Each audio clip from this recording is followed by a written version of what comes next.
Hi, it's Alicia from the Pretty Brown Eyed Reader. I am coming today with my October wrap-up. This was a very busy reading month and a very good one. First of all, I've already recorded some videos with some of the things that I've read this month. The first video is a book review of the book Believing in Magic by Cookie Johnson, and she is the wife of NBA legend Irvin Magic Johnson. You can check out the review and see what my thoughts are on that book. I will leave the links down below in the description box. Also, I recorded a video about my Hispanic Heritage Month reads. I chose to read poetry during that month from September 15th through October 15th, and please check that video out. The first book I want to actually discuss in this video is a book. I don't have a copy of it. It was my book club's selection for the month of October. It is called Disintegration by Eugene Robinson. Eugene Robinson is a well-known journalist. He's most often seen on MSNBC. He particularly talks a lot about race and politics. And in this book, his premise for writing the book is that prior to civil rights legislation, there was only one Black America. And after civil rights legislation was passed, that Black America splintered into 4 different classes. The first class being the Transcendents, and those are people like Oprah Winfrey who have amassed wealth and class and status to the point that they transcend being Black and are viewed by people, especially white people, as just transcending where they came from. The second set of Black Americans that he argues emerged after civil rights, what are the middle class, and he uses 2 counties in America that have the highest percentage of middle class Blacks. That is Prince George County in Maryland and DeKalb County in Georgia. And he talks about the affluence of these middle class people. The third set he talks about are what he calls the abandoned, and those are people who have not been able to amass any type of wealth or education, and essentially have been abandoned by those transcendents as well as those in the middle class. And the people that he uses to illustrate that point are people that were left in New Orleans after Hurricane Katrina. He uses that as an illustration of what the abandoned looks like. The last class, he actually, of Black Americans, he has 2 sets in that class. He called the emergents. And those are people who immigrate to the United States, Blacks who immigrate to the United States from Africa and the Caribbean, as well as biracial people. He actually includes like President Obama in this class, as well as others who have migrated from other areas. African immigrants who arrive in the U.S. are better educated than even those from Asia, and that was a fact I hadn't never heard before.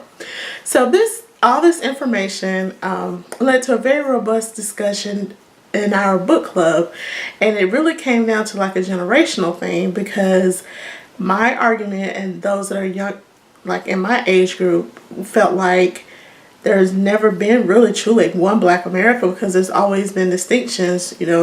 If you go back to slavery, you had the house slaves, you had the field slaves, or even just within slavery, you had free Blacks and you had enslaved Blacks.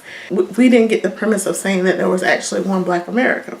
So I even talked to my mom about it, who went to segregated school, and she was like, well, you had people Blacks who had money, who didn't have money. There were some lived in homes, others who were sharecroppers. So I see what he's saying in the book, but I just didn't agree with it. I can see the different classes, but I think classes existed prior to the pre-civil rights legislation as well. So that was a very good discussion. This book I read is The Mothers by Britt, Bennett. And I did this as a buddy read with Morgan Gale. She's awesome. Everybody check her out. I will link her channel down below. And it was a very fast-paced read. This is a debut novel from the author, and it centers around three characters who are younger people, and there's this plural character of the church mothers. Based on the title, I thought the church mothers would have more of a role in the book, but they actually don't. And so that kind of threw me off a little bit, because I was thinking about, well, why did she title it The Mothers if the church mothers are not going to be as integral into the story as I thought? But as I thought about it, you peel back the layers, the mothers, all the different mothers in the story contributed how these three characters interact with one another. And so if you get a chance, please read The Mothers. It is a great debut novel, and it will have you thinking about different things and different topics. And thank you, Morgan Gale, for buddy reading that with me. That was really good. The next book that I read was Around the Way Girl by Taraji P. Henson. Taraji is best known now as Cookie Lyons on the widely popular TV show Empire. And she has penned her memoir to share her life with others. She co-wrote this book with Deneen Milner, who also co-wrote with Cookie Johnson that I read earlier. For me, and Taraji actually talks about this in her book. She is typecast as a certain type of character based off of her breakout role, which was Yvette in Baby Boy. I'll admit, I am the same. I must be like the casting directors, because I never really see her beyond that roundaway girl, as she titles the book, because that was her breakout role. And to me, Cookie Lyons is only a step above what she played in Baby Boy. I know she's had a lot of a body of work in between. Milner helps her write her voice, but her voice to me still sounds like the characters that she's Cookie and Yvette. I still encourage, especially if you're a Taraji P. Henson fan, please check her memoir out. The next thing I've been reading is short stories.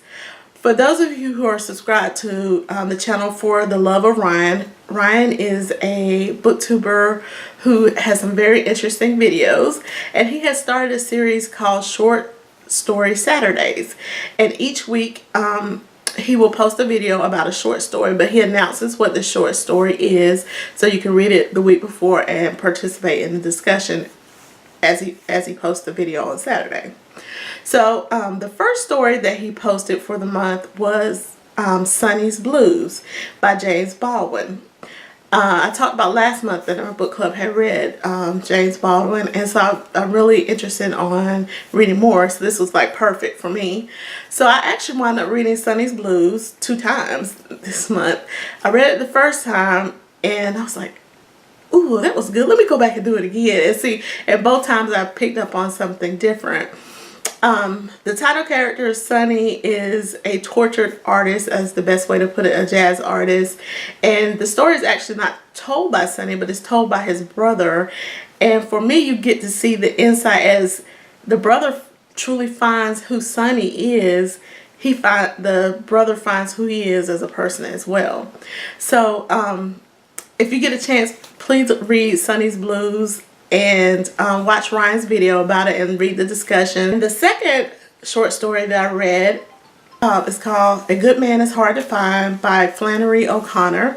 Mrs. O'Connor is known as the queen of short stories, and she's also a native Georgian, and I am from the great state of Georgia.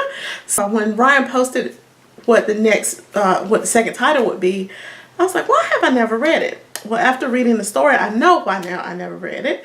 And it's because it's the same problem I have with John Steinbeck and other supposed great American authors who use the N-word unnecessarily. And Mrs. O'Connor tells the story of, in A Good Man is Hard to Find, a Atlanta family who is traveling to Florida, and they have an accident that meets a tragic end. For some reason, she spends 2 paragraphs talking about using the N-word and pickaninnies, and 2 words I just can't understand. Had no characters whatsoever to be describing, but she felt like this was needed to be in the story. She is a masterful storyteller, but those two paragraphs like almost made me stop reading the short story. It's the same reason why I stopped reading Grapes of Wrath by John Steinbeck, because it was unnecessary. There were no black characters in the story, so why was it necessary to put that in there?